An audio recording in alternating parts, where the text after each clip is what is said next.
Good afternoon, ladies and gentlemen. This is Arnis Luks here at the Crossroads, and I'd like to welcome Alan Moran. Welcome, Alan. Hi, Annie.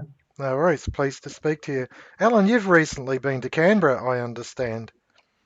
Yeah, I went to the rally, the Irrigators rally, and it was quite a successful rally. I think there were thousands of people, or at least 2,000, maybe more than that. hmm People at the rally, hmm mainly very quite angry people, hmm recognizing that various environmental policies or pseudo-environmental policies, which the Greens and the Labour Party and indeed the Turnbull side of the Liberal Party had concocted, hmm were really severely damaging them and the communities in which they live.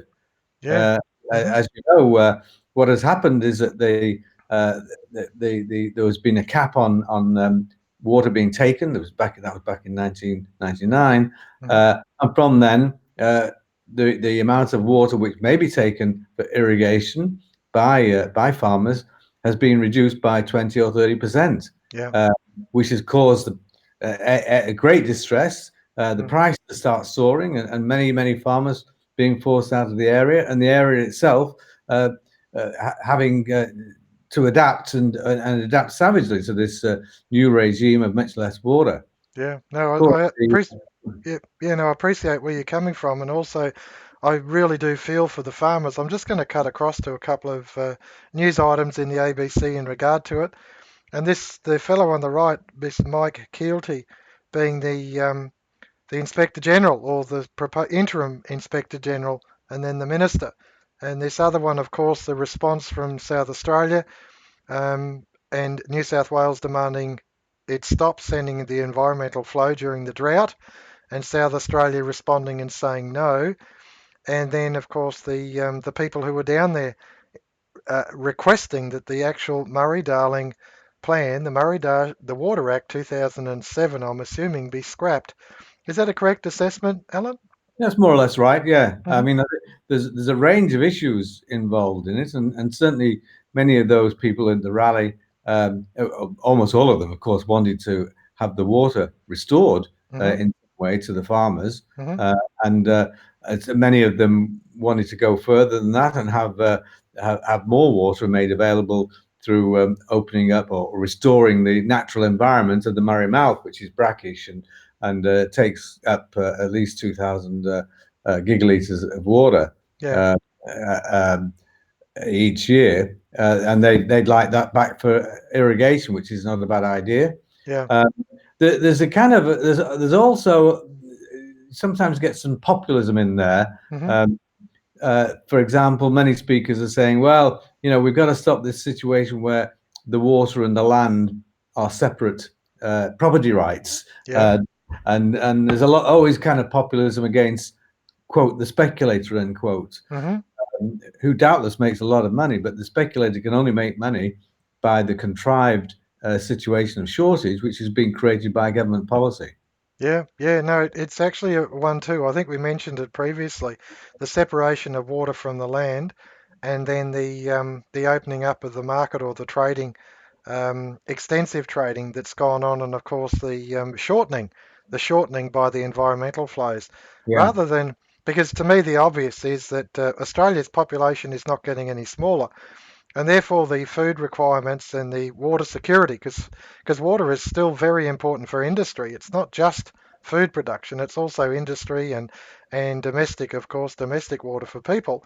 hmm, You start shortening up the supply, and all you're going to do is extract a higher price for it, and that yeah, means that the price of food is going up. The price of water goes up, the price of food goes up, and then, of course, our competitive edge in industry is being lost because the price of water for industry goes up. So to me, it's a triple hit, if you like, a bang, bang, bang yeah. from this whole thing. Yep. And it is more than that because we are still and should be even more so a major exporter of food and agricultural produce, hmm especially given the fact that we have to our north countries which were in poverty 50 years ago and now becoming increasingly prosperous and wanting to buy the produce that we have.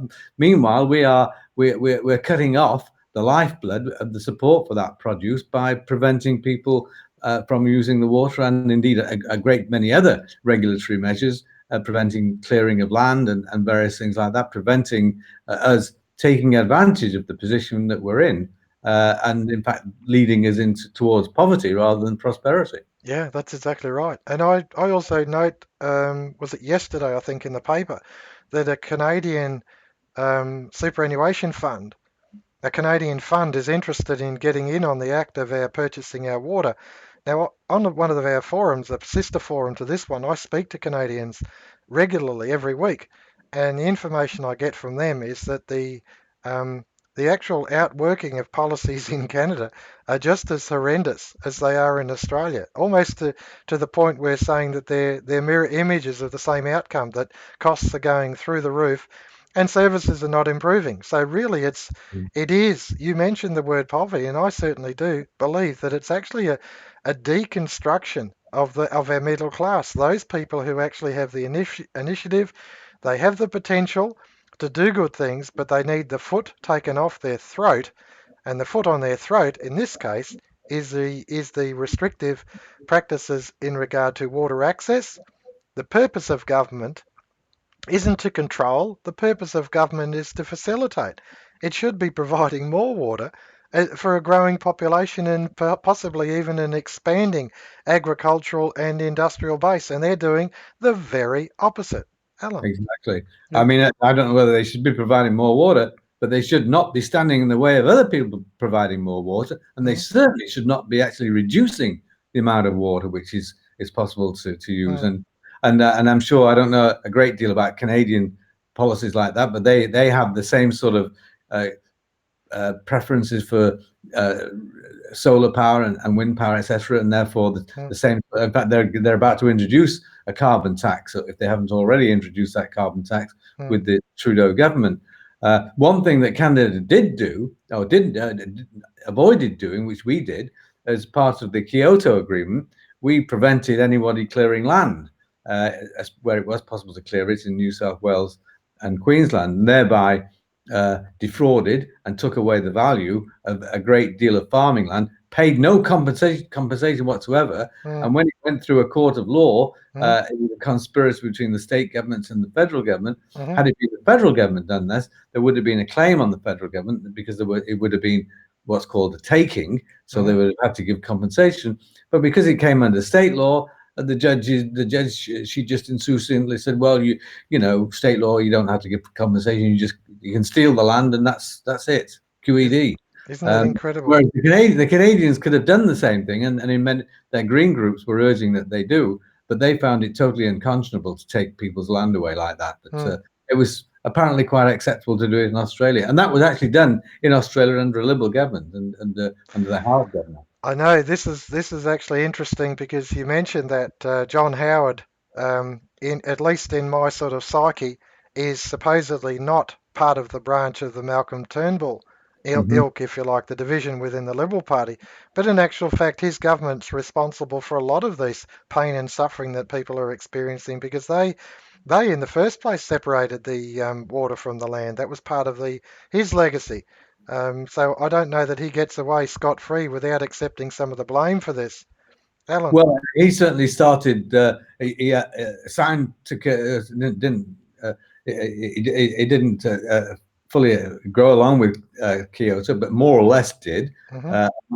That's how they expropriated farmers by preventing them clearing the land. Hmm. Uh, John Howard, of course, also set the ball rolling in the present Murray-Darling by taking water from farmers. Hmm. We went much further under Turnbull and then under Turnbull's opposition leader agreeing with the Labour Party. Hmm. Uh, and he initiated the requirement that we have more renewables, which has driven up the price of electricity and reduced its reliability. Of course, and both of those things. I mean, Howard was a decent man, and but he went along with the policies promoted by bad people, Mm. thinking that if we can just throw them a few crumbs, that they'll go away. But of course they don't. You throw them a few crumbs, and they look around and look for a whole lot more crumbs, and that's what they've got. Yeah. So you know that John Howard, yes, and I think he's actually acknowledged that he has much to answer for in a few of these policies. Yeah. I think to me, what's apparent is we've got to consider. the position, if you like, of authority or responsibility of power, the actual seat of power. Now, in the Murray-Darling Basin Authority, they're looking at an interim Inspector General with the intention of making it a permanent position. And I find that the, if you like, the idea of the one person actually controlling it. I'm going to just bring up some other things, some other charts that I actually looked at earlier on today, and that was the River Murray system itself. And this is the website from the Murray-Darling Basin Authority, and it shows you the inputs going through the length of the Murray. There are different ways of looking at the same thing, and there are different maps, and you can actually look at the river levels, the water level, the flow, and all that sort of thing. And I look at it and I think, hang on a sec. I was involved with oil and gas. I have been for 35 years. I was, at one stage, a control room panel operator. It was my job to control things, as we've just looked at there. And the fact is that you can only take in so many inputs. And this is, to me, this is the argument about power. And that is that to be realistic, to actually turn around and say, well, we're going to take, in this case, water away from local communities or from the farmers, and they have to manage with the end result and the ramifications of that, and then do it on a scale. I'm just going to move to the side. That dark patch in the map of Australia above my head, that dark patch represents the actual catchment area of the Murray-Darling Basin Authority. That's the catchment area. 2.5 million people, so many thousands of kilometres of river, and of course thousands of farmers and industry that are directly affected in the end by what this authority is actually managing. And to me, it is too big. What happened before was there was an agreement between the states, and then the states got on with it. And even that was a handful. But the fact is that the managers of the water in the states were accessible, at least to the community. You could go for a drive, you could find them, you could bang on the door of their office and all that sort of stuff, and you could get some form of, if you like, understanding between the effect of the policy and the actual imposition of the policy and the results. There was a relationship there.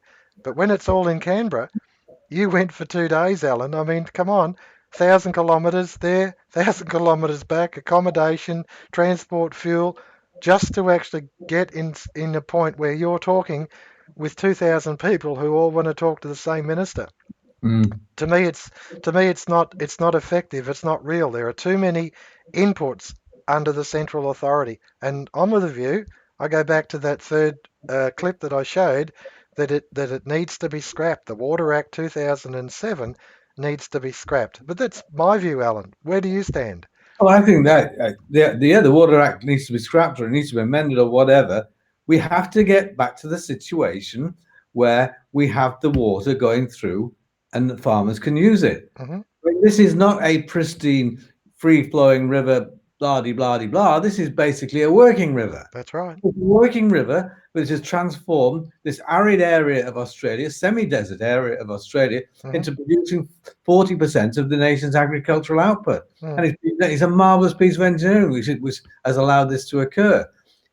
To actually start derating this, it's to start saying, well, we got to go backwards in time towards a period when we're a lot poorer. Hmm. And especially when they're derating it because of spurious environmental concerns that the trees are dying and the birds are dying and all this sort of thing that comes up and is sensationalized by the ABC and various others in the left wing media Hmm. is pure folly. Yeah. We really have to start saying, listen, here is the situation. This river runs in an extremely variable way year by year. Hmm. On average, there's 30,000 gigalitres go along it. We've had 11,000 gigalitres being allocated to the farmers by 1999. All right, that's it. That's 11,000 gigalitres. Maybe we can start thinking about what we do about South Australia. If there's some waste there, they can give it away or be bought from them to reopen the lakes at the estuary, Hmm. restore them to some sort of natural condition. But essentially, we don't start then taking the stuff away, the lifeblood of the farming sector, which is the heartbeat of the whole of that area, and indeed very important for the whole of Australia. We don't start doing that, and yet that's what we've done. whether in fact we have a central. I mean, whether it's a central directorate or not. If it's a central directorate and it's a traffic cop directorate, it just buys and moves the water in response to those who own the water and buy and sell it, then that's okay. That's fine. But when that traffic cop then starts becoming also a political force, which determines who may buy and sell it, and what conditions they may buy and sell it on, and you know, and is a policy directorate, then I think you're quite right. That's very, very dangerous. It is, yeah, that's right. Because what you're doing is you're vesting power Mm. in the hands of very few people. And every time we see this central planning, if you like, central planning out working in the world, it's an absolute mess because the Yeah, central planners, of course, have got their own vested interests. yeah. And it doesn't matter. You can call it whether you call it laissez-faire capitalism or communism. Central planning is the theme, and the fact is the oligarchs are always in charge, and they're in charge for their own benefit, not for the actual small players, middle class, if you like, people who are actually doing things with it. Alan. That's what you've got to have. You know, the water actually vested in a way. If you've got, thousands and thousands of people own the water, it's Hmm. their water. Hmm. It can't be taken away from them. I mean, there are conditions in which they have it, which they buy it on. That if there's no water to be going down the river, they can't have it. But it's their water, and it can't be taken off them.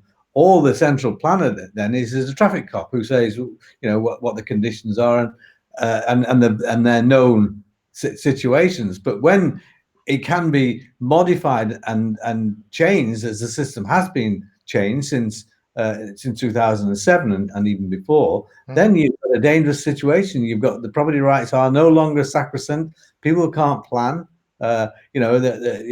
You find short-term measures, short-termism coming in, Hmm. and it's quite dangerous in terms of the productivity of that land. Yeah, yeah. The derating, I think that's a very, very interesting word.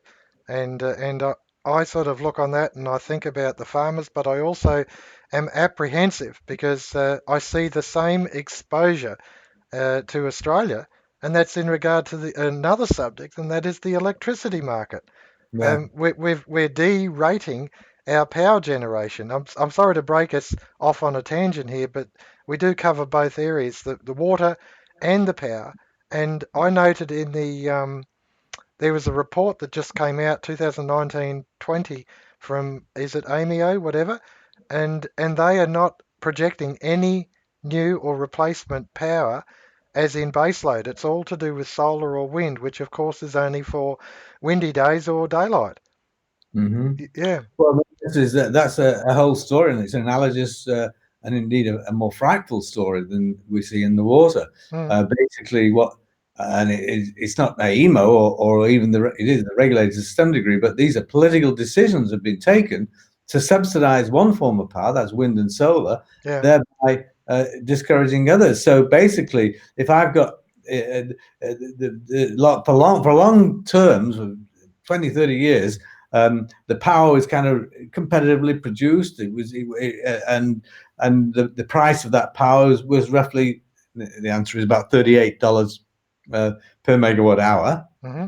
And it was up and down a bit depending on drought and depending on various other conditions. And that's a very cheap power. It's a wholesale price Hmm. global, and that cheap power has brought smelting industries and a whole lot of other industries which have been very productive to Australia. Hmm. And indeed, to his great shame, it was John Howard who initiated this, but under pressure from others within his party. Suddenly there was a subsidy given, and it was a hidden subsidy. Nobody, it was basically an obligation by retailers to have a certain proportion of their power being solar or wind power, Hmm. and that meant that solar and wind power then got a subsidy, which was transferred from others. So that $38, on top of that, the solar and wind power got another $50 or even $60. It varied year by year, 60 or even $70. Mm. So suddenly they were getting 2 or 3 times the amount of the price that Hmm. the coal generators or the gas generators were getting. And also that they had an automatic allocation, so that whenever the wind blows or the sun shines, they get automatically put on. The coal generators get rusted off, Hmm. which which is quite damaging for generators which have been built to be running 95% of the time, but Yeah. suddenly they're running much less, and then it becomes less profitable, and they start being degraded because they're not their owners can't see the value in putting more money in. And that degradation leads to their closure, and the closure means that we become more and more dependent on wind and solar, which is highly unreliable as well as being very expensive. Yeah. Prices gone up. So those prices that we saw only 4 or 5 years ago at $38 are now $90. Hmm.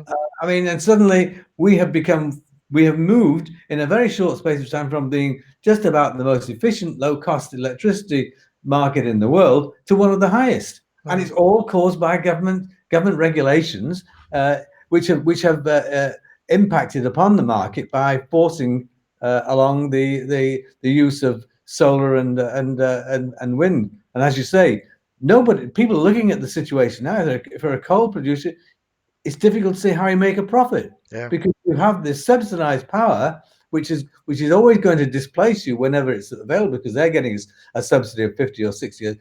They'll run whenever they can. Hmm. So basically, you can't build a coal power station under present circumstances uh, with, with the view to it's operating 90 or 95% of the time, which Mm. is what they always were in the past. So people are coming up with proposals for coal, but it's difficult to make sense financially. So the government has created a situation, governments, Liberal and Labour, where they've torpedoed what was the heart of Australia's comparative advantage, the low power system, and of course that's being further worsened by situations on gas, where it's very very difficult for firms to go and explore and tap the gas resources, which are immense in Australia. Hmm. Yeah, no, that's right, Alan.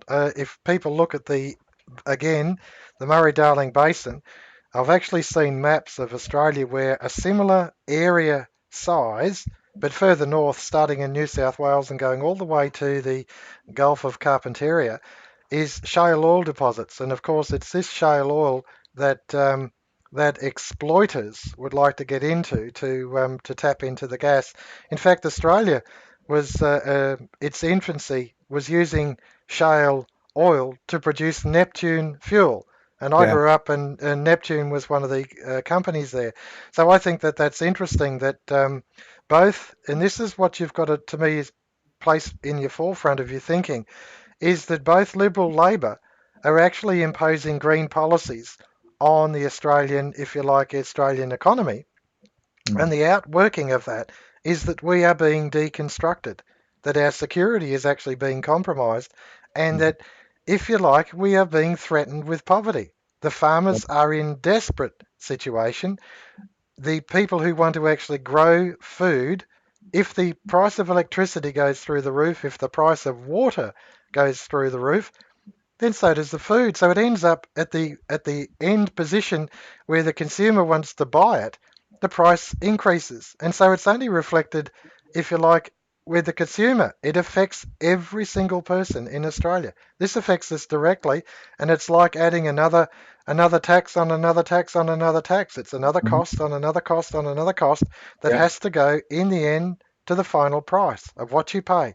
And it's affecting us. And so our governments are really, they're not working in our best interests. In my view, they're not working in our best interests at all. Alan. I think you're quite right, and and the electricity is rather difficult to follow because there's they can easily get spun a yarn by both green activists and by those people who are looking for the subsidies themselves. Mm, Uh, and they can easily and there have been spun a yarn. So there's very few politicians who actually know much about the electricity market. mm, Uh, and when you're talking about gas, well, okay, somebody says, well, we're going to stop exploration. The politician will say, well, what's the effect of that? Well, in 5 or 6 years' time, that there'll be less gas around. Well, 5 or 6 years' time, that's a lifetime for a politician. He's mm, not going to be thinking. So if he's got somebody who's banging on his door saying no gas, no drilling, no this, no that, otherwise you won't get my vote, and otherwise I'll call you a blackguard and an anti-Australian environmental destroyer. the politicians are going to say, well, we'll go along with some of that anyway, Hmm. just to deflect that criticism. But in doing so, we're actually destroying the productivity of the nation. Yeah, yeah. We really are hurting ourselves. Alan, I've really enjoyed this forum with you. I'm going to actually pull up stumps now and just call for closing comments because to me, we're looking at power, we're looking at water, and we really are seeing a deconstruction of our security. And I really, really appreciate your input. So, closing comments, Alan. Well, I think that there's so much. It goes back to regulatory decisions by governments to do the opposite of what you suggested governments will or should do. Is they should be facilitators, or at least they should be holding the ring and not trying to actually push it along in one direction or another. Mm, When we have free enterprise, we have people who own things, who own the water, who own the electricity, and are able to do it to do it and develop it in response to market needs, then we get prosperity. When the mm, government starts to doing it, either owning it itself or actually forcing people in this direction or that direction, then that's the opposite of prosperity, and it drives us into poverty. And if we're not careful, we will be driven there very shortly. We certainly have already sacrificed considerable amount of potential living standards by the policies which have been in place or being promoted over the past 10 years or so, mm. and it can get very much worse. Yeah, no, I agree with you, Alan, and I really, really appreciate your input. I noted that the price of fuel, $1.70 something at the local servo. I noted that a graph I looked at this morning that the cost of electricity is about 300% above the CPI. Right. And now, of course, with previous reports, the cost of water had increased fivefold. Yeah. And so all these things come home to roost when mum or dad goes to the supermarket to buy the clothes, to buy the shoes, to buy the food for everyone in the family, and it affects them directly. This issue concerns everyone in Australia. I appreciate your time. Thank you, Alan You're Moran. welcome. Nice. Okay. No worries. Cheers, ladies and gentlemen.